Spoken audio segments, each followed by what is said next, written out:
guys! Today I'm going to review Bloody New Year. It started as a day out, a trip that held the promise of fun and pleasure. What started as a day to remember ended in a bloody new year.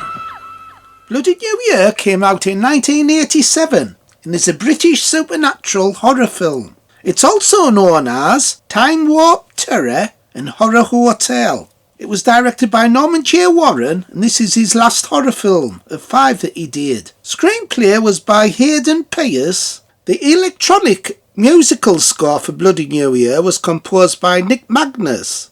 And the film also features several songs by the band Cry No More. The film runs 93 minutes and cost only £60,000. It was filmed in about 5 weeks and was shot on Barry Island in South Wales. The film stars Suzy Aitchison, Nikki Brooks, Colin Heywood, Mark Powley, Catherine Roman and Julian Ronnie. So the plot of this one's a strange one. A group of friends take refuge on an island hotel that is decorated for New Year's Eve. But soon enough, even the walls themselves are striking out against them. So it's all about these 3 couples, 3 girls and 3 boys. And the film starts off with black and white footage that's set in 1959, so it's New Year's Eve. It's before the end of the 50s to the 60s. So you see all this black and white footage of this party that's inside the hotel. Then we next see the 3 couples that are at a fairground and they're getting chased by this gang. Hey!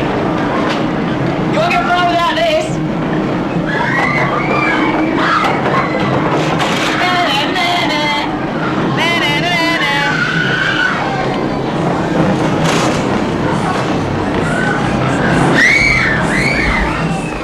The beginning of the film's quite good. It's well shot. I like the stuff in the fairground. Then strangely enough they find this boat and they escape the gang that's chasing them. So while they're on the boat gets damaged and they have to go to this island and they find this abandoned hotel. So the beginning of the film's not bad actually, and the audience suspects something's up with the hotel because you see objects moving.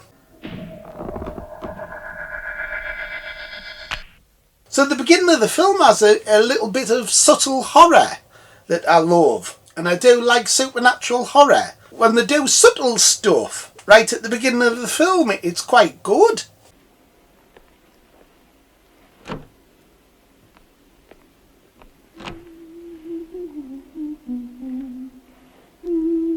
Then they find this film that's getting played, Fiend Without a Face from 1958, an old black and white film. So you see some footage of that film.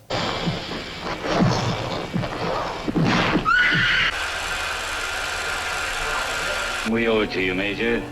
However, the film takes a turn for the worse, where they start getting attacked by these supernatural beings. And instead of subtle horror, it turns to OTT horror. It turns like The Evil Dead, where people get killed and they come back as kind of like zombie creatures. The film becomes illogical as well. There's no logic to the film. Just weird shit happens to them.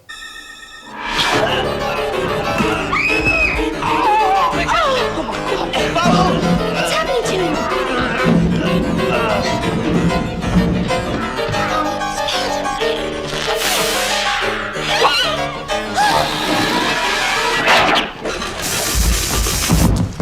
Hey, Phil, I walked out the bugger. I couldn't stand the bugger anymore. It was a load of bloody rubbish.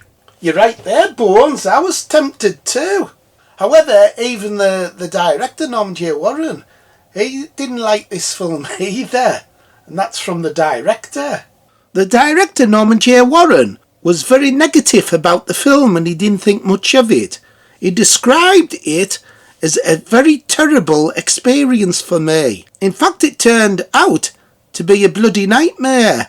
We had the wrong producers on the film and they didn't know anything about horror.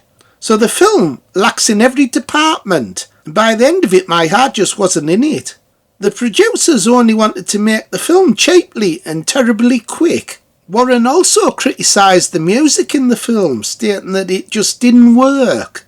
On the second day of dubbing, I must confess that I gave up on the film. I'd run out of fight and just sat there and let them go through the motions. He also added that it was through the experiences of making Bloody New Year that put him off making any more films. He had a bloody good right to admit the bugger was shite. Hey, at least he admitted it was rubbish. Unlike that bloody Russell T Davies, who's always saying Doctor Who's brilliant. He's the bugger who should admit that summit's bloody shit. So it was so bad it put him off making more films, which is a real shame because I think he's talented. Just he wasn't given higher budget. He did need a little bit more time and a little bit more money, and his films would have been really good. It's interesting that right at the beginning of the Blu-ray you get this disclaimer that tells you that the negative for the film was damaged. So some parts of the film, the picture quality is not very good. However, it's only a few scenes really, so it doesn't make much difference. Another thing about the film's the acting. I actually think all the cast's poor in it. It almost looks at times as though they're almost gonna laugh, that they're not taking the film seriously. The acting's so bad. They don't have any character either, they're just stereotypes. And the plot of the film, if you can call it a plot, is bloody ridiculous. About years ago a plane crashed that was carrying this technology, and it created a kind of time warp. That explains why all this weird stuff's happening. The film has a lot of music as well that doesn't really work well. Even the director didn't like the music. And this just goes to show it's a good example of how producers can ruin a film because they just want an easy money. Make a cheap horror film, get it banged out quick, and we can make some fast bucks. So it's not really the director's fault. He was told what he had to do. A limited budget and limited time. So the people responsible this time were the producers. They ruined this film. The film's actually tame. It's only got a 15 certificate. When you think about the last film that he did, Inseminoid, which was on the Video Nasties list, and then you compare that to this film. Yeah, bloody certificate 15. No bloody titties in it or anything. Bloody saying out in it. Oh my. So out of the 5 films that I've watched on the box set, Norman J. Warren, this is easily the worst of the 5. With the other 4 films, I can find good bits about them, even though some of them I've given fairly low marks. They're still very watchable films, and there's a lot of good things about them. But this one, I can't find anything. Can't find anything to say about it. It's actually one of the worst films I've seen. So out of 10, I'll give it a 2. I'll give it 2 out of 10. The beginning's not too bad, but the film deteriorates fast. So what did you think, Bones? Did you like it? Bloody New Year? The bugger should have been bloody fucking shite. It gets nout. Anyway, that's all 5 of the Warren films reviewed. So next time I'll be able to do a ranking. I'll rank all the films in order. So look out for that one. Anyway, hope you liked the video. Like, subscribe and share. Bye everybody. Bye. Bye.